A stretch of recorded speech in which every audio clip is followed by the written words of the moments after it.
What is going on, everybody? It is lunchtime. You know what that means. It is time for lunch with the Clydesdale. So it's Friday, man, and I am so stoked. It is Friday. I am ready for a weekend. What's going on, Sarah? Good seeing you again. It has been a beautiful week here. We have been in the 70s all week.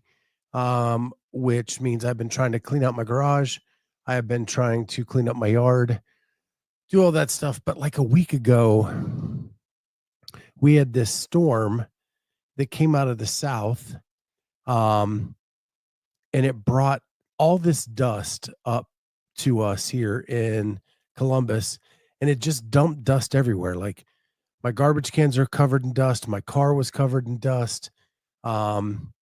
Just dust everywhere, and it is wreaking complete havoc on my allergies.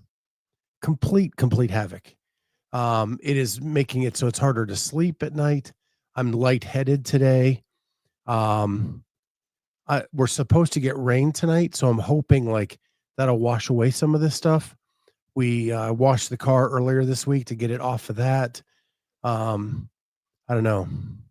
I just bought a new hose so that I can like spray down my porch and all that kind of stuff, porch furniture, all of that, get the dust off of that. So, but it's crazy. I've never seen anything like that in my time here in Ohio, but like the winds came out of the south instead of the west. And so it brought this like dust storm up to Ohio, and like still a week later, everything is covered. So that is what I am dealing with today. Before hopefully I feel better before I take on 25.3. I want to talk about that a little bit. You guys are already fired up in the chat. Good to see that. Aaron Frazier is going to do 25.3 tonight. Yeah, I'm looking at Sunday because we'll have some rain tonight and tomorrow, and hopefully that'll knock the dust down, and I will be in a better place for it then. I will say this just from a personal standpoint, and then we'll get into the announcement. Turning 55 this year has been a complete game changer for me. Being somewhat healthy has also helped tremendously. But I'm actually going to RX 2 of the 3 workouts. And 2 years ago, I was doing foundations because of my AFib, because of lung infection, some other things like that.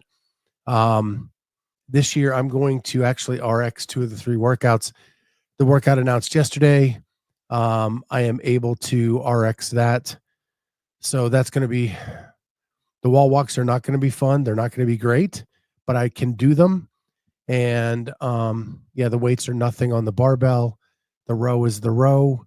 So I think like I'm super stoked that I can actually, I'm going to post 2 RX workouts. And I technically could have done the second workout RX. I would have been stopped sooner. So like, what are your thoughts on that? Like, do you, like, I could, like, if I had all the time in the world, I could get through all of the workout this weekend, RX. The second one, I couldn't have got through it all RX because my pull-ups are not there yet. Should you go RX and just get as far as you can, or should you scale it appropriately and try to get the best score you can? Does the leaderboard matter? What is it that you think you should do in those situations? It's been a debate with me and any gym I've been a part of since I started CrossFit in 2011. So yeah. So Lex says 55 plus is scaled wall walks, right? It is scaled wall walks. The crazy thing is I can actually do a wall walk now. I was trying to get back to this and preparing to do a full wall walk. It's something I've always been good at, like for some reason. So I actually find the scaled wall walks, I don't want to say more difficult because of my height and because of my arm length. To start the scaled wall walk, my hands are out in front of me. So to get up onto the wall, it is a press that is a little bit more difficult than a full wall walk where I get to start with my hands closer to my body. And now that I'm strong enough that I can get back to the wall, it's still the scale are going to take less out of me. It's just figuring out that press out in front. Once I get it clicked in, it goes pretty fast. And I don't know if that makes sense to any of you that I'm saying that to. But yeah, 55 plus is scaled wall walks. And so that is like just getting over that tape and then back over. It just feels like way out in front. And you have to get your feet up on the wall with both hands out in front of the tape. And then the toughest part is you have to get both hands on the back out to that press position before your feet come off the walls. And it's not just touching the tape. And your hands have to be completely over the tape. So it's a little bit weird. But yeah, there we are.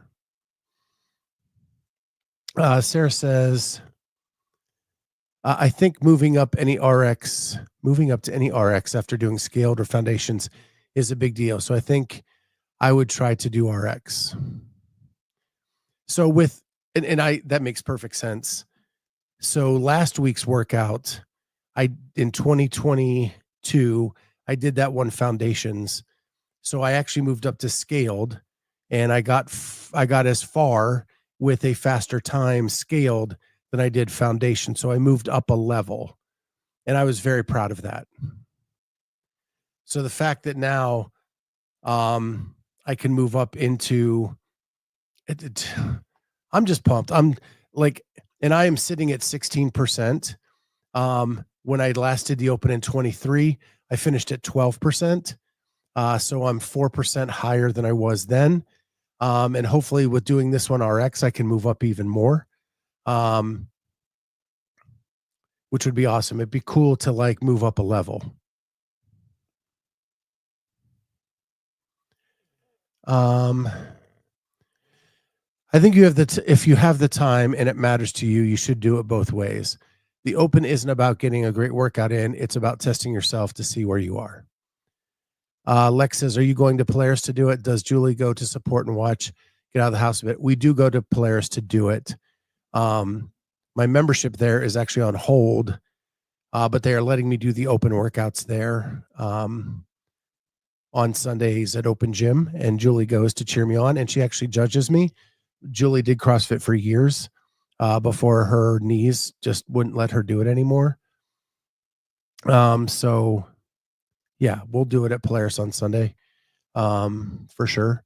That's where I've done the first two workouts, and there's a lot of people doing workouts at Open Gym on Sundays. So it's pretty fun. I get to see everybody, get to chat, get it done. And we get out of the house, and we've been getting out of the house a lot now. Julie's really moving around much better now.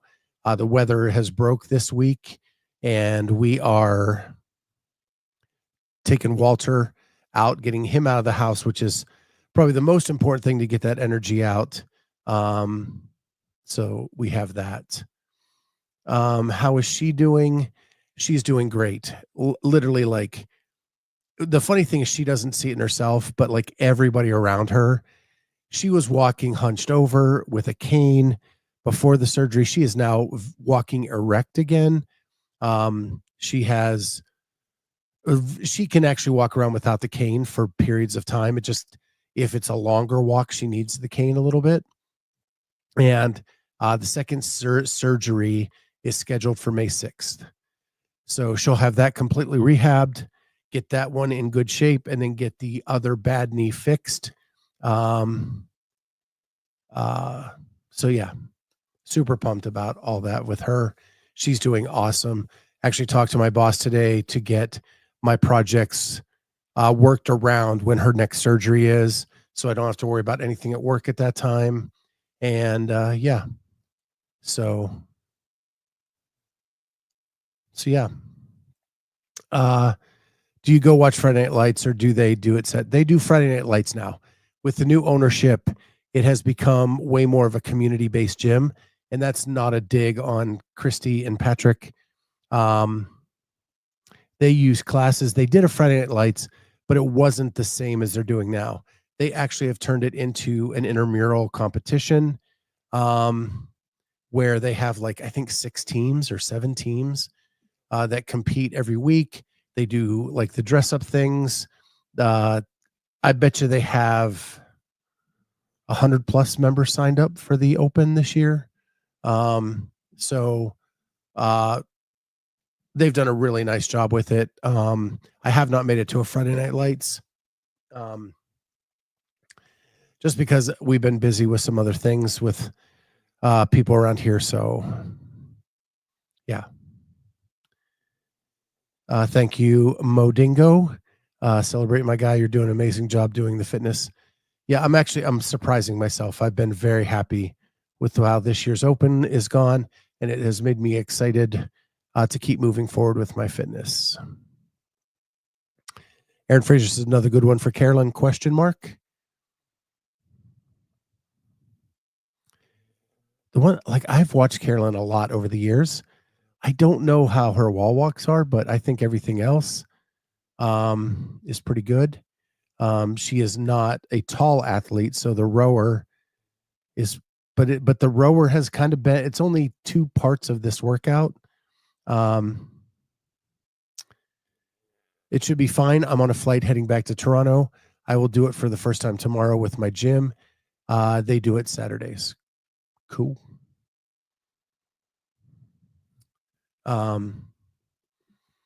But Carolyn's been all over the news this week. Everybody showing the top athletes. She's in 4th place. She's killing it. If you saw our show the other day, when we talked about the double winners, she won both event 1 and event 2 for the 35 to 39-year-olds, and she's in 4th place in the world overall. So she has been killing it, and I'm sure she will do just fine on this one, as Lex says, should be good for her, with a big smiley face. My only concern is the doodles won't be there to cheer on. It's tough to have your best score without the doodles coaching. They're experts in the field. So anyway, so with all that and the personal stuff, Aaron Fraser, 35 is just a number, and Carolyn is proving it. I mean, not to pump her ego up even more, but I mean, she's been an elite athlete for so many years, and she has stayed fit throughout the year because of hockey, because of taekwondo, because of soccer. She does so many things to stay fit that it's not a surprise at all that she is killing it at 35. So so happy and so proud of her. She's just doing awesome. So we had the Open announcement yesterday. I will say, I love the fact that they're keeping this community based. It seems like the crowd and I have criticized CrossFit in the past for poor camera angles. You can do a lot with the right camera angles to make things look super crowded. And I don't know what it was like in the gym. I was not there, but they made it look packed. The way they configured everything, the crowd was behind everybody for every aspect of that Open announcement yesterday. And I thought that was awesome. I don't know who handed out the yellow wristbands, but that was cool to see all that. It just was very community based.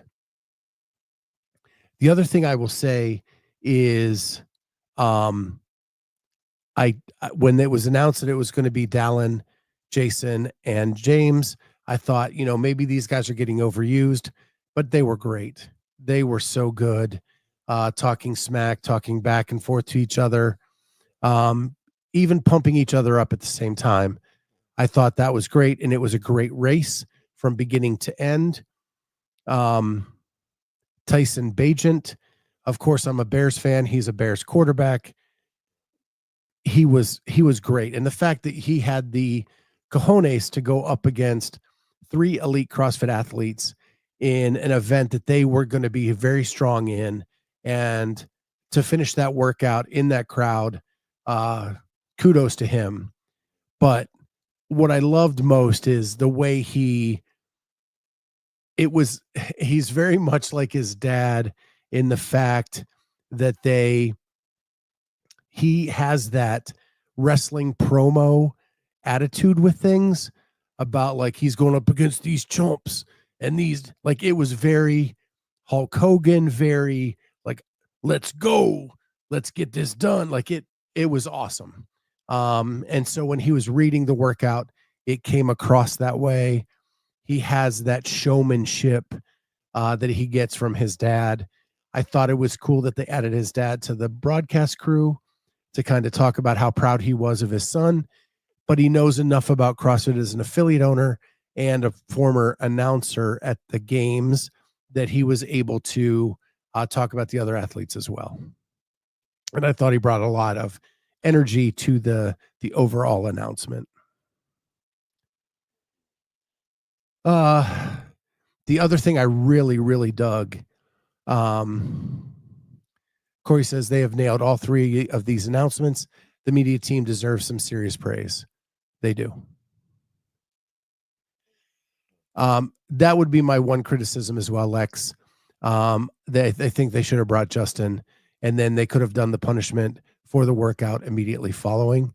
That would have been epic. Epic. Craig, it was a great announcement. Yeah. And if you only have like one misstep, you're doing pretty good for the way things have been rolling in the past few years. The other thing I really dug is that they brought back the cool down show. That's something I have missed for a couple years, where they sit down with the athletes, talk about how it felt, talk about would they do anything different. And in that, there just got to be some natural things like everybody pumping up Dallin during that time, and that Jason then gets to put the dig in. And I hate saying that I don't think anybody's going to beat Dallin, but I hope there's somebody out there that will. Like, those are moments that are cool. The other moment that was cool was bringing Patrick Sprague up to talk to him about his son and the relationship that he and James have.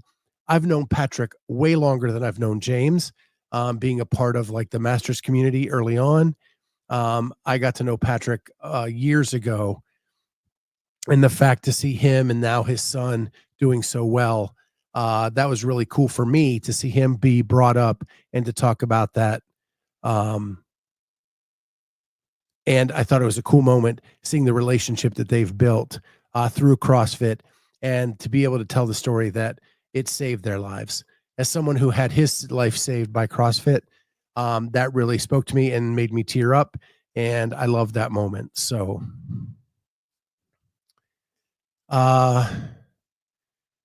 next year, if they don't do Colton versus Miram, they will have missed a big opportunity, huge opportunity. I think you are correct. With the right workout, that would be an epic matchup. Then Craig poses the question, do you think anybody will beat Dallin's time or go sub 9? Lex says yes. Yeah, I don't. The one interesting thing of this, and we talked about it in our chat a little bit yesterday, is the rogue rowers being used for the rower.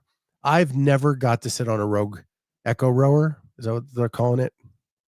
How much different is it compared to a C2 rower? How do the calories roll on that compared to the C2? I would be anxious if any of you have both rowers in your gym and have had the opportunity to sit on both. Have you noticed a difference of any kind between the rogue rower and the C2 rower? My guess is there can't be much, or you have heard the guys yesterday complain about having to do their workout on a row grower, and unless of course it's faster. Um, but you didn't hear any complaints about that. So I just kind of dismissed it at that point and thought, well, if they're okay with it, I'm sure they've asked that question. And they were okay with the answer. So overall, like these 3 announcements this year, I thought were awesome. I think they did, starting at Mayhem, and then Phoenix, and now yesterday Albany, to do those 3 in a row, and the community feel that they all had. I think they did an awesome job with the workout announcements this year. And what Ernie Garza says, I've heard they are super similar, but the seats on the row grower are more comfortable. Okay. Carolyn says, we have both rowers at my gym. I haven't actually tried both to really compare the cows. I've only used the Echo a handful of times. When I land tonight, I will play around with both. They are supposed to be very comparable. They honestly feel very similar from the times I've tried it. I'll take a more comfortable seat, though. We had one way back in the day, a C2 rower that actually had a padded seat. And I don't know if that was like a short-term thing that they did back in the day, and we just happened to get one, or if that was something they tried. Like, I don't know, but you don't see them. That was at my first gym at Shred CrossFit. I don't know that I've seen those at any other gym with a padded seat. But I did enjoy the padded seat. I will say that.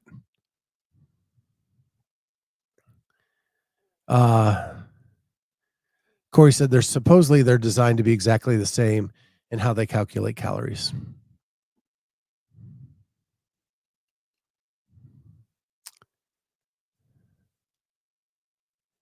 Yes.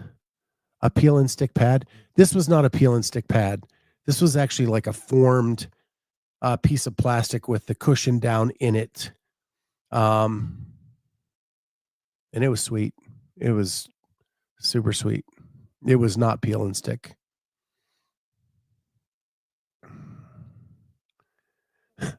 Carolyn puts an ab mat under my butt if it's a long row. Okay. Cool. Well, kind of like piggybacking on that, I don't know if you guys have, it was mentioned earlier in the chat. Hiller put out a video today. Very funny content. But it's titled, come see the new venue for the CrossFit Games, I think. Something like that. But really what it is the athletes show up at this arena. There's a lacrosse field down with turf. And there's Tyson Bagent and Hopper throwing balls to some of the other athletes' footballs, that is. It is really fun to watch. It does show kind of Hopper's athleticism. The routes he runs are very precise, which was kind of cool to see because, you know, he's been dogged about saying he's a former Clemson wide receiver, blah, blah, blah. And I've heard people say, well, he got the uniform. But I think technically he was officially a member of Clemson because he has one catch. He has one catch officially in a game, which means that he is in the record books as a player for Clemson. But Tyson throws him, I think they call it a wing route. And you can see his athleticism on display in that. He then challenges Tyson and Tyson's dad so that he can throw the ball from midfield into the lacrosse net. It took him 4 tries to do so. Tyson gets up and Hopper's trying to talk smack that it'll take him a while, and Tyson drills it on the first one, which is epic at the being a whip route. That's it. Sorry. My D Reed says he was a walk-on. Well, so is Rudy, and Rudy got a sack, so he's officially a member of Notre Dame. I think because Jason got a catch, he was officially a member of Clemson, and you get to count that. So Um, so yeah, so check that out. It's really good. It's just a feel good video, and really fun to watch. The last couple things I'm going to touch on before I head back to work is Brian Spin broke the news yesterday that the WFP is looking to sign up affiliates. They're trying to sign up 50 founding member affiliates at $2,000 a piece. Spin did not know if after they get past that founding 50, if that affiliate fee would go up or not. I expressed some concerns yesterday, and I compared it to like TaylorMade has a golf club, right? And they have it made in China, and those come off. They come back to the United States and they're sold as TaylorMade golf clubs. Sometimes the manufacturer keeps some back in China and sells them off without putting the name on the club. And so you can get like a white branded version of that club from China. What I want to know is, what is WFP doing to change up the things they think have been done poorly, and how are they going to support affiliates differently through this affiliate program?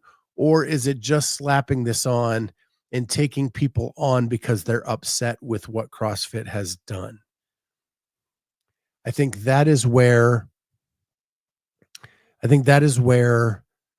I kind of get a little bit concerned. If you're relying on your business model on just people being upset with what was done before and taking people on and not doing anything different or new, I think that is a bad business plan. If you have a plan of how you're going to do things differently, then okay.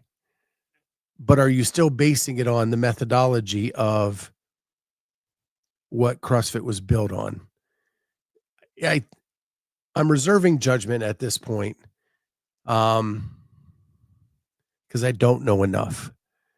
But I would say that one of the complaints with CrossFit has been that they don't share enough information. And the way that the WFP is doing this is they're not sharing a lot of information publicly either. So are they making the same mistakes anyway? Basically, this is just a ramble of me talking it through live on the air with you guys. And I don't know how I feel at this moment. I want to see how it plays out.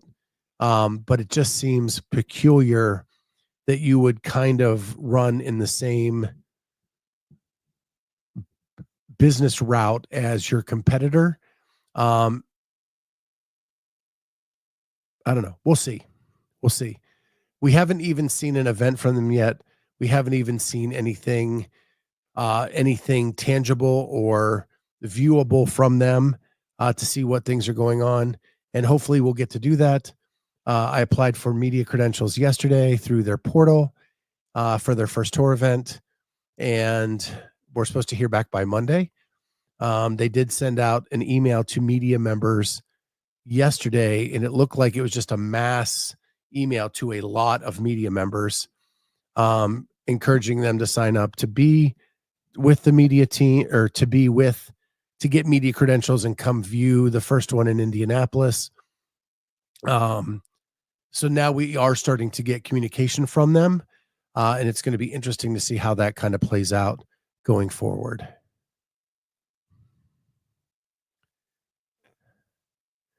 Craig says, did they plan the strategy and growth from the beginning, or just throw noodles on the wall to see what sticks? Yeah, I have no idea, Craig. Again, they didn't say anything about this in their introductory media blitz that they did with Coffee Pods and Wads, and Talking Elite Fitness. So just kind of learning as we go, I guess. D. Reed says, what happened to not competing with CrossFit? Yep. They did say that in that blitz of media, and I don't know what that means now. And it's really tough on me, because some of the people I have the best relationships with in the space are part of the WFP. I have a good relationship with Will Morad. I have a great relationship with Saxon Panchek. But I don't know what's going on. And I can't really get the answers that I'm looking for from them to know what's happening.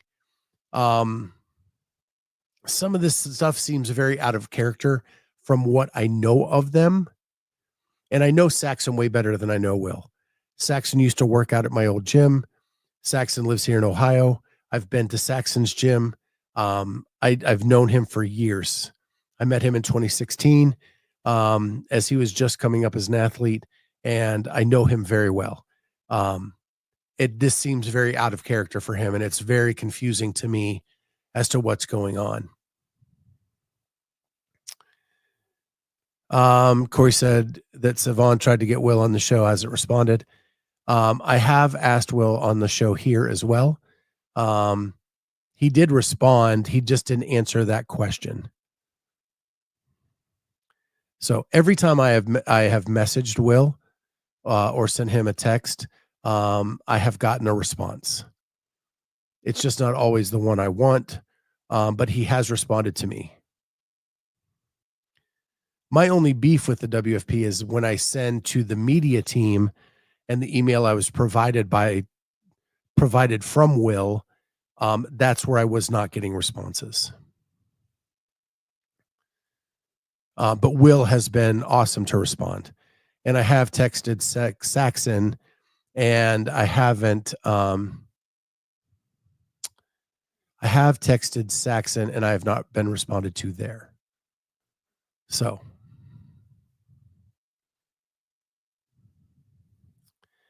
Craig says it would be funny if Spencer went on the show as Saxon, a funny bit. I'm sure they've done that a few times in their life.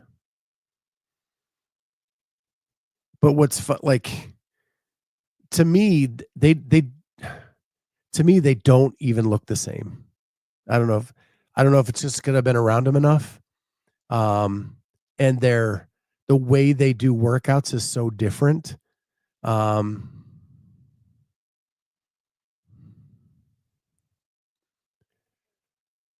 So Mo Dingo asks, well, who did you message WFP about media credentials? So I started with Will because I have a contact there on how I should do it. I was provided an email. I sent an email to that, and it's media at worldfitnessproject.com. So I sent my request to them, and that's where I didn't get responded to. But I did get an email from that address either last night or this morning about what their media plans are. If you could say that, it's a lot of promotional material in there, and then saying that the media portal was open for application, and to get it in as quickly as possible, as they'll be making decisions by the 17th of March, which is Monday. So I know myself, Kat, I think Jamie, all put in applications for media credentials for Indianapolis. So we'll see what happens there.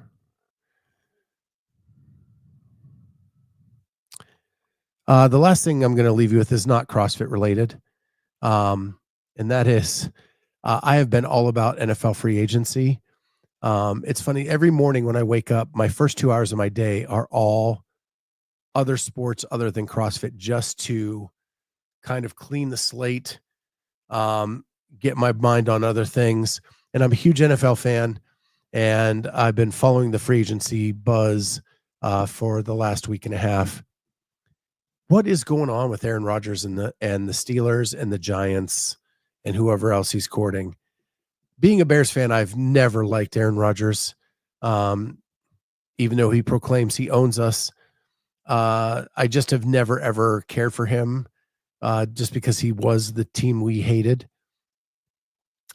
But like holding teams hostage for days upon days and now weeks just seems like getting off on the wrong foot with whoever you're going to be playing for the next year. I I have a hard time understanding that, wrapping my head around that concept of doing business that way. You're 42 years old, you've made so much money in your career.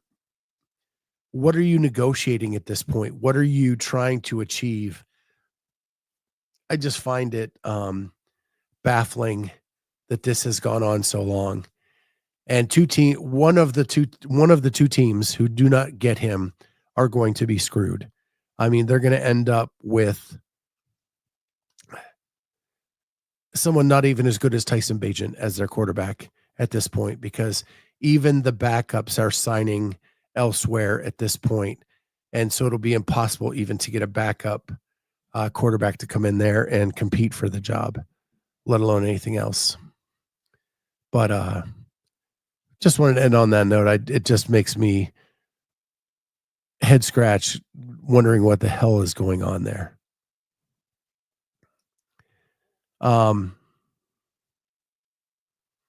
I guess we'll end it there. It's been a fun week. It's been a crazy week. I'm learning that on this show, when I express my opinions more than I do on my other shows, I get a lot more feedback. And it's been fun responding to all of that. But I do love you guys. I think you guys are the best. Don't forget to like and subscribe. And if you're listening on the audio platforms, leave us a 5-star review and tell us what you like about the show. With that, it's time to get back to work, you hooligans. We'll see you for Sunday night CrossFit talk, and then lunch with the Clydesdale all next week. Bye, guys.